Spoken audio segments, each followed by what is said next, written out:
Hey guys, Matt here. So I wasn't going to do a video today, but I've been looking through my portfolio, for the week and stuff, and I noticed something pretty interesting. I have not one, not two, not three, but four companies reporting earnings this week. Bank of America already reported theirs. We got Intel reporting theirs on the 22nd, Johnson & Johnson going on the 20th. We got AT&T, which is the reason you clicked on this video, on the 22nd, and then we got Verizon on the 21st. So I want to primarily go over AT&T's earnings, what I expect, what I want to see, and what I want to do about it depending on how the earnings go. And if you want to stay to the end, I will briefly go over these other positions as well and talk about how I feel.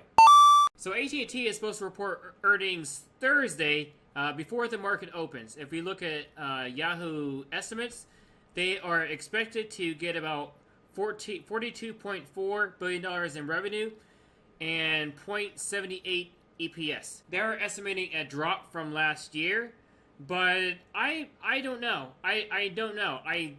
Something tells me they're going to beat that. I mean, they've got a lot going on since last quarter. They recently reported an increase in their outlook for HBO Max subscribers by 2025, so that means they're doing some really interesting stuff, and things are really going well for this HBO Max. So this Warner Media bounce back is starting to look really good. They've been increasing their fiber locations. They won the C-band spectrum. Now that wasn't taken into account last quarter, but they won the C-band spectrum, which means to make matters very, very simple, AT&T came in second to Verizon, which means that AT&T could theoretically have the second best 5G network in the country. And they actually began deploying that this quarter, so we should start seeing some sort of progress on that. They're almost certainly going to give some sort of comment on their debt.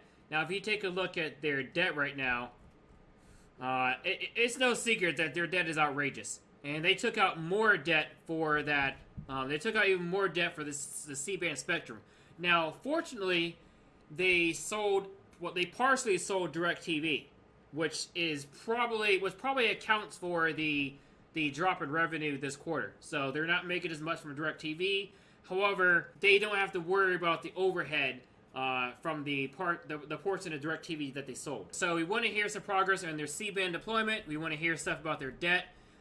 Now this is their 2021 guidance for the fiscal year. Now, one thing we're going to want to pay attention to is, so AT&T has not increased their dividends this quarter, and they're not going to increase them next quarter. So, I mean, whether AT&T increases their dividends or cuts them or not depends on, in my opinion, how well their revenue and EPS are in target with their outlook here. So we're going to want to make sure that they're on target with their revenue, on target with the EPS, because that means that they will be on target with their cash flow. And that means that they're going to keep paying or stop paying their dividends depending on that. Now, as far as what I'm doing for AT&T, as long as I like what I hear in the earnings report, whether the stock goes up or down, as long as I like what I hear, as long as they're making progress on their C-band, as long as they're making progress on their debt, as long as their EPS and their revenue are in line, I'm going to continue to hold. And if the stock drops, if investors start getting scared because they don't like something they hear, I will definitely buy some more AT&T. But anyways, if you're just here for AT&T, thanks, have a great day, and eat your vegetables. Now, if you want to hear what I think about the other positions, I'm going to go over them really quick. With Verizon, I mean, I want to see much the same stuff as I see with AT&T because they're mostly the same boat.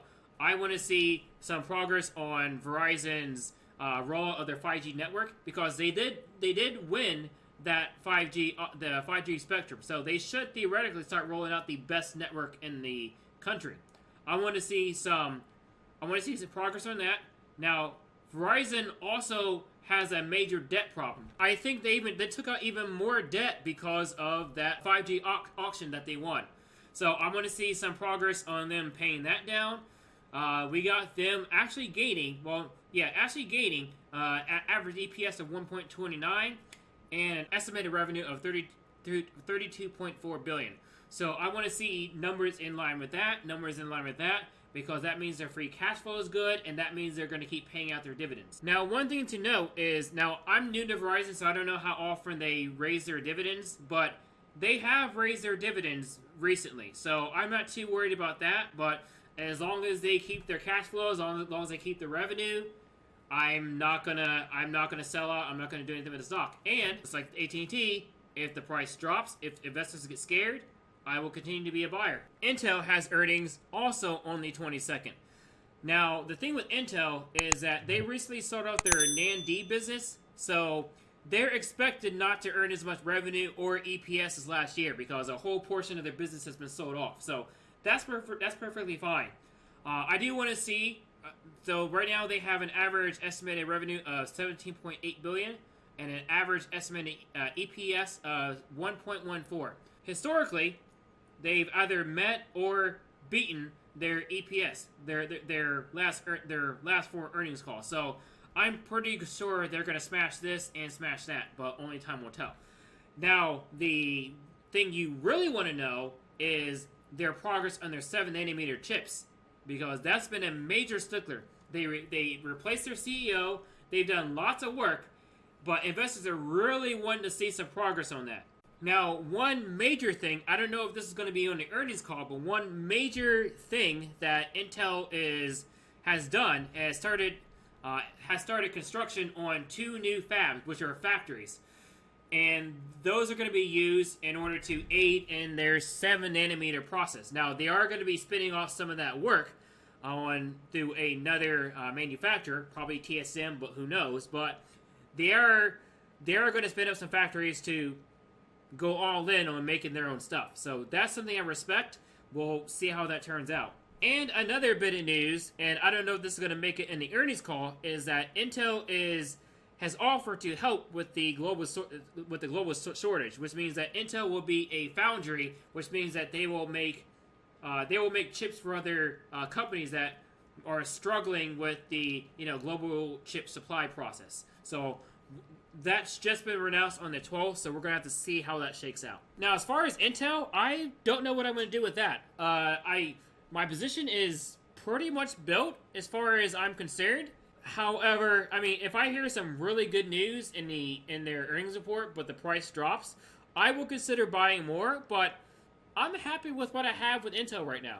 And the last one is Johnson & Johnson. They're supposed to report earnings on the 20th. Now, I don't have a lot to... I picked this one for last because I don't have a whole lot to say about Johnson & Johnson. They have such a global presence, and they're in every part of our lives. They're in so much of our lives that I'm not really worried about that. I'm primarily in it for the dividends and because I thought the price was undervalued at the time. However, they are expected to grow this quarter, 6%. Average revenue is $22 billion, and EPS is $2.3 billion. EPS is 2.34. So the only thing I want to hear with Johnson & Johnson is that they continue to bring in revenue and continue to bring in profit, and that they don't cut the dividends. Now, there is one thing that came out recently, and it came out so recent that it's probably not part of this quarter, is that just looked them up on the news. They've paused the Johnson & Johnson vaccine for at least a week. So that is very new news. So we don't know how that's going to impact the guidance as far as the outlook. We don't know what's going to happen. We don't know if the vaccine's going to come back.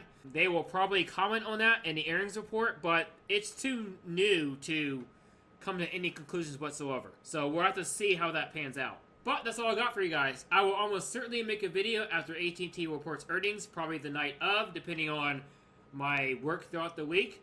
And I will probably make a video on Intel later on. But anyways, take care, have a great day, and eat your vegetables.